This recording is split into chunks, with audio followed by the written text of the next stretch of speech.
नमस्कार दोस्तों, स्वागत है आपका हमारे YouTube चैनल पर। आज हम बात करेंगे भारतीय इतिहास की उस महान गाथा की जिसने हिंदुस्तान की तकदीर बदल दी। यह कहानी है दिल्ली के शेर महाराजा पृथ्वीराज चौहान और गजनी के सुल्तान मोहम्मद गौरी की। दो महान योद्धाओं की भिड़ंत। एक ओर था भारत का शेर तो दूसरी ओर था विदेशी आक्रांता। तो ये जानते हैं चौहान और गौरी के बीच हुए युद्धों की सच्ची और रोमांचक कहानी। 12वीं सदी का भारत।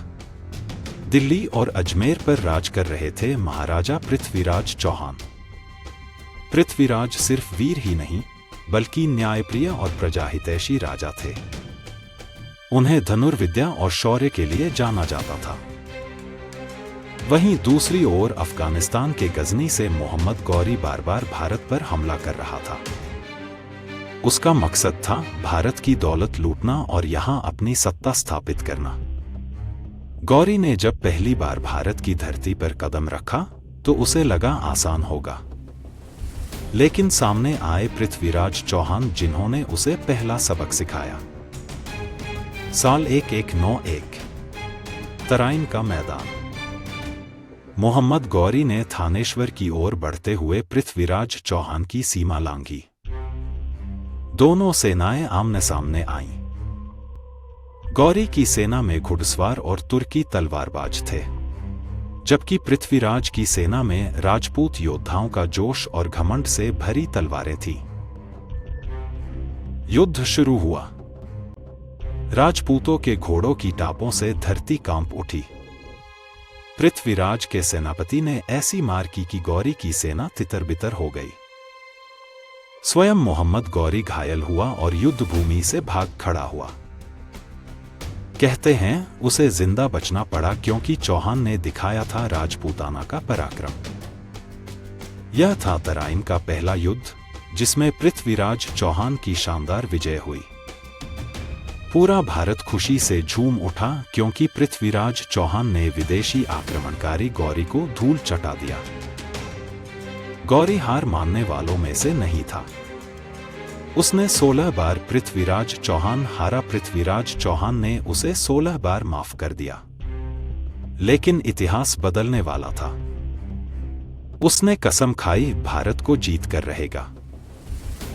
फिर 1192 में वह फिर लौटा। इस बार कन्नौज का राजा जयचंद ने गद्दारी की और इस लुटेरा गौरी का साथ दिया। उसने नई रणनीति अपनाई।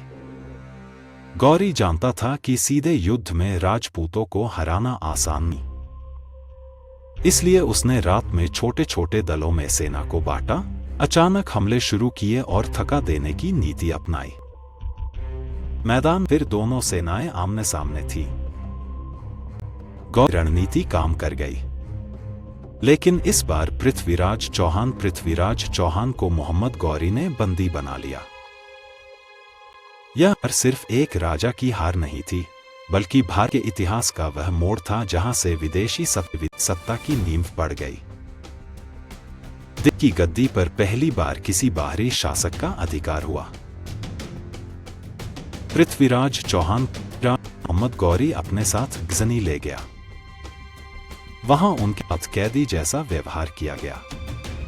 उस समय कवि चंद बरदाई, जो चौहान के मित्र और राजकवि थे, भी उनके साथ गजनी पहुंचे। चंद बरदाई ने चौहान को आखिरी मौका दिलाने के लिए एक चाल चली। कहा जाता है कि मोहम्मद गौरी ने चौहान की तीरंदाजी देखने की इच्छा जताई।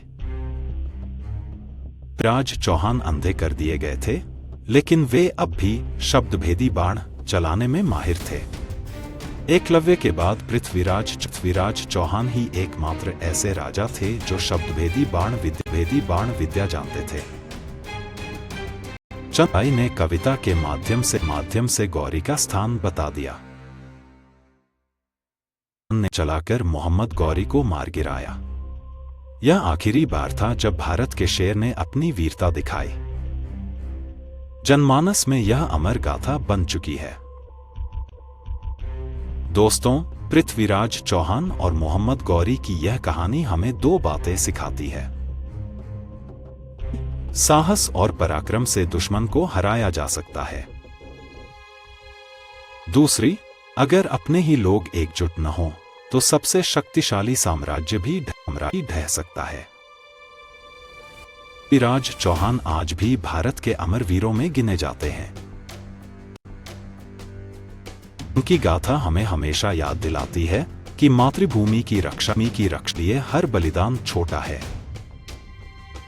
अगर तो यह ऐतिहासिक कथा पसंद आई हो तो वीडियो को लाइक और चैनल को सब्सक्राइब करना न भूलें।